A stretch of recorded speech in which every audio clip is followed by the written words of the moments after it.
Hello everyone, welcome to my Flosstube channel. My name is Jessie Lee and I'm coming at you with video number 18.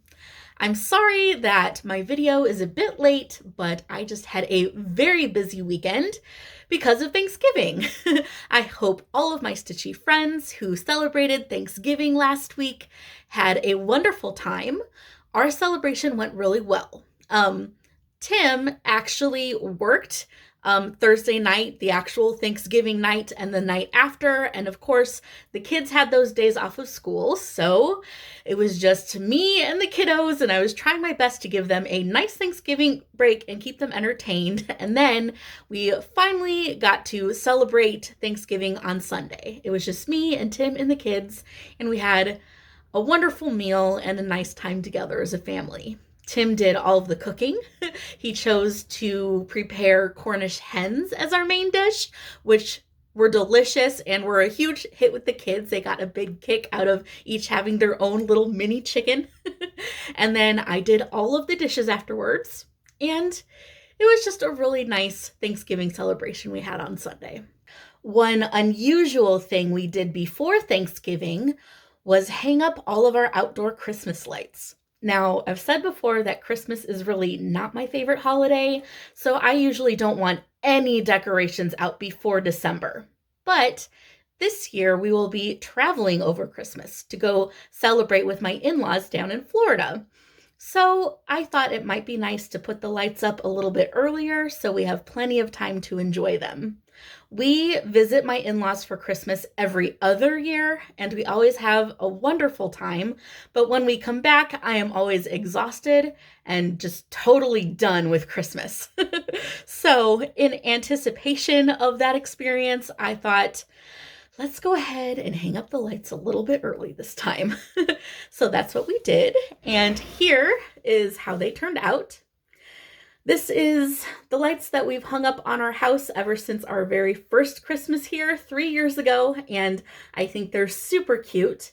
And we live on a busier road, so lots of people drive by our house and see how we've decorated. And we are also just one of a long line of neighbors who all decorate their houses and have them all lit up. And it's really beautiful, and it's just a fun thing to be a part of.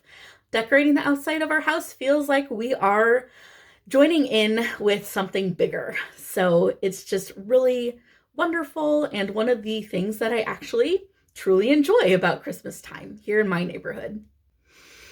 I just realized that I've had lipstick on my teeth this entire time. So embarrassing. But not embarrassing enough to start all over. Anyway, since I am late with this video, I want to right away reveal the winner of the giveaway that I announced in my last video. And just like with my past giveaways, I had a special helper choose the winner. So here is a clip of that, which I recorded yesterday evening when I had no makeup on and was sitting in my dining room, which happens to be the one other room in my house that has wood paneling. Go figure. Anyway, here's the clip. Hi! Hi! What is your name? Glenn. Yeah, you're Glenn. Do you know what we're going to do today? We are going to pick a winner for this cross-stitch pattern. What's that a picture of? Cactus. Yeah, it's a cactus. Do you know what that is too, Glenn? Pumpkin. A pumpkin. Yeah.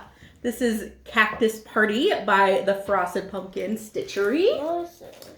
These are the names of the winners. We had 5 people enter the contest, and Glenn is going to choose the winner out of our Totoro bowl. Who's that, Glenn? Totoro. You know Totoro. Okay, I'm going to lift it up here. Can you pick out one piece of paper, and we'll see who the winner is? Just one. Just one. There you go. Let's open it. Did she hear that? Yeah, a car is beeping outside. I heard that. Let's see who won. That says IvyHouseCrafter. Crafter. So, Stephanie, IvyHouseCrafter, you won garden party. Is it garden party or cactus party? So, congratulations. Thank you, Glenn, for picking a winner. Can you say bye? Bye. Okay, welcome back to my craft room. That was my son Glenn choosing the winner of the giveaway. Thank you to everyone who entered to win the pattern, and congratulations again to the IvyHouseCrafter, Stephanie, for winning Cactus Party. I will leave a reply to your comment that you used on my last video to enter the giveaway, and I'll give you my email so you can send me your address, and I will get this in the mail to you right away. Speaking of happy mail, I received some incredible stitchy kindness from my friend Susan in California, who loves to spoil me with amazing vintage patterns. The first surprise she sent was this really cute DMC freebie. Will it show up? Yep, it will. It is a cute little boy and girl looking out a window at the rain. And I think this design is so sweet and it reminds me so much of my own two kids. So I was really happy to receive this. Thank you, Susan. And Susan was also listening when I spoke about how nostalgic I feel for Precious Moments collectibles. So she gave me this. This is Precious Moments Furrever Friends cross-stitch pattern book from 1984. And it has the cutest patterns in it. The Precious Moments animals are really my favorite images of theirs. And here are what are in this book. So cute. These are just the pinnacle of sentimental, kitschy 1980s Precious Moments goodness. And these froggies right here are now at the top of my stitch list. You will be seeing me stitching these guys up in the new year. And I love how they say God sent special things our way because God sent me Susan, who sends special things my way. So I will be stitching these froggies for sure, at least. And I am so excited.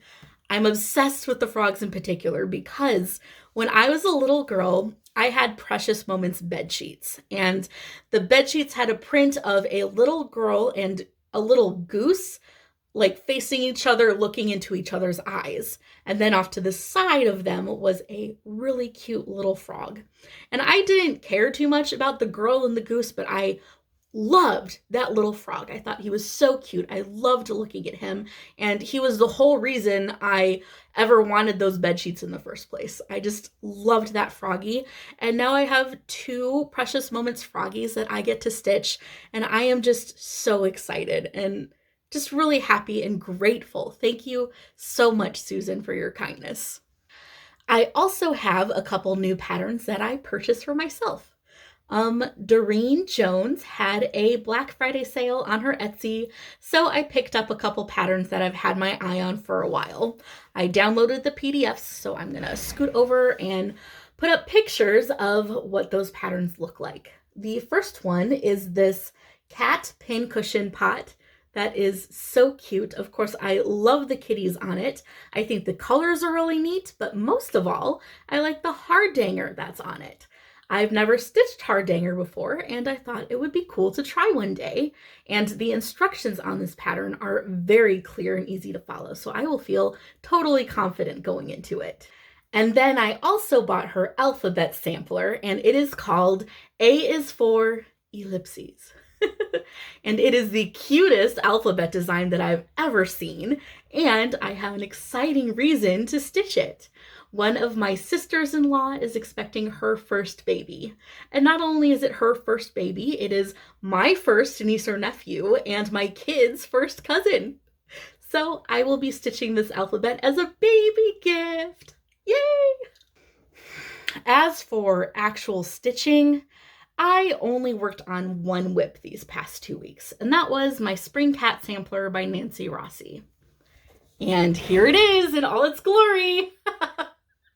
I am showing this to you in its entirety for once because I finished all of the crosses. All 13,985 crosses are finished. And look how big this thing is. It looks so cool. This is the biggest piece that I have ever stitched. And you guys know how long I have been working on this thing. It's not completely done yet, but I am very proud of how far I've come. It was so satisfying to stitch in the very last X right at the top. So what I've got left to do is a bunch of backstitch. I need to backstitch in the details on this tree branch up here, and then all of these brown frames throughout the entire thing need to get a backstitch outline. So I got a little ways to go still, but that is okay. It's totally worth the effort because this has turned out so beautiful, and I'm really excited to move on to the next one. Oh, and you can see how dangerously close my stitching came to the top of the fabric. In fact, I had to sew on this little piece of scrap flannel so I could continue to put this in my scroll frame and stitch.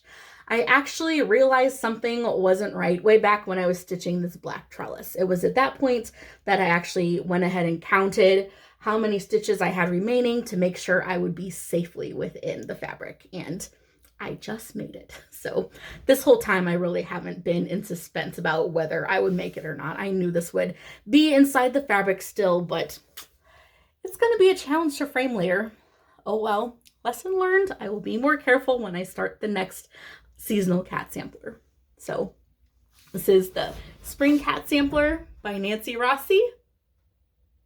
I think I started this piece in March maybe, and I'm really happy with how far I've come. It is so satisfying to have all of the crosses stitched. Well, that's all I have to share with you in this video today. Thank you so much for watching. As always, before I go, I want to share with you the motto of my grandma, who inspired me both in stitching and in life. God loves you and I love you. Happy stitching! Bye-bye!